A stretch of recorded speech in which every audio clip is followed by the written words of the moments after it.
what made you think that was going to be okay? You know, you signed up for a shift from 8 to 4:30 and you're only working 8 to 12. You know, oh, I did my part, I'm out.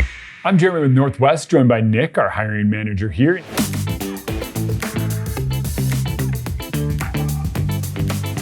And Nick, we were just talking about the difference between someone who's really good at interviewing and someone who's actually a good employee. How do you recognize that? A lot of people are great at talking. A lot of people will shock you with how amazing they sound in the interview, and you kind of get caught up in the moment of like, wow, they're great. We got to move on and hire them. And then they show up and they kind of fall flat. They don't fall, like, live up to your expectations, right? They kind of are just meh. We interviewed this one person in particular that I will never forget. So the interview was one where we were all enamored afterwards. We're like, oh my gosh, it's gonna be amazing. So you ask questions like, you know, tell me about why you're still in customer service. You know, I love helping people. People are what get me out of bed. They fill my cup. You know, you get those answers and you're like, man, this person loves what they do. I love this already. This specific person that I have in mind, you know, their numbers were great. We're just like, wow, they knock out 30 more calls than everybody else a day. How are they doing it? But then you come to find out that they're just not responsive to anybody for the last 3 or 4 hours of their shift. And you're like, what is happening? Like, why are they not there? They did so well.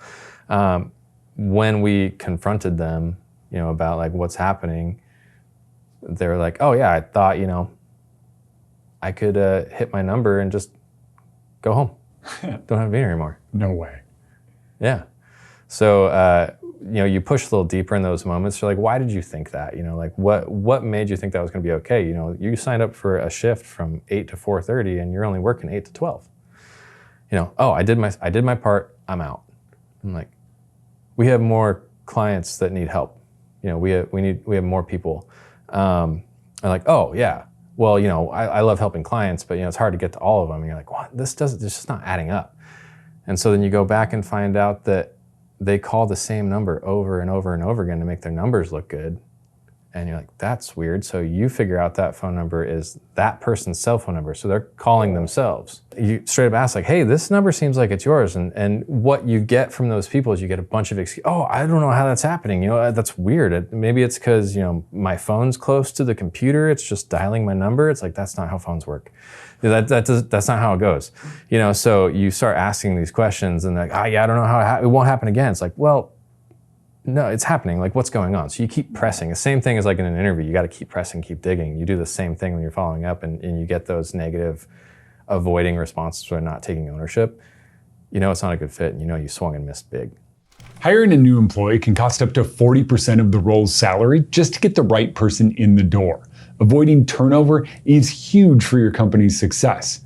If you've had success finding the right employees, share how you did it in the comments below. If not, stick with us. Nick is going to share how he distinguishes a good interviewer from a good employee and how you can change your hiring process to make sure you get the right person for the job.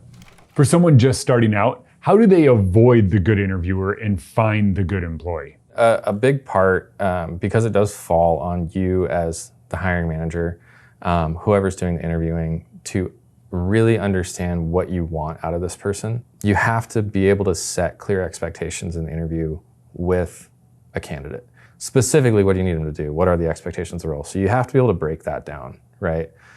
You have to also understand the culture of what you're trying to build. So if you don't understand the culture of what you're trying to build, you don't know the kind of person you want to hire. So 2 things so far: set clear expectations, know the kind of person you want to hire. The next step is then you got to put people through situational questions. You have to understand examples of how they've done what you need them to do. Get very specific. A lot of people aren't great interviewers naturally, so you have to give them the benefit of the doubt and dig deeper.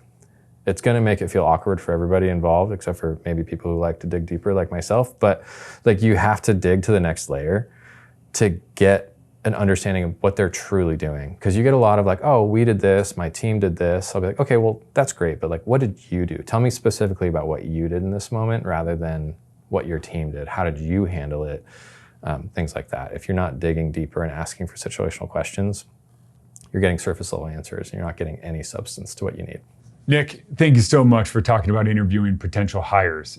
And if you are looking to grow your team and want to learn more about any step along the way, hit the subscribe button. We're going to be talking to the experts that made it happen for us. And odds are we've been through something that you're about to go through. As for now, thanks for watching.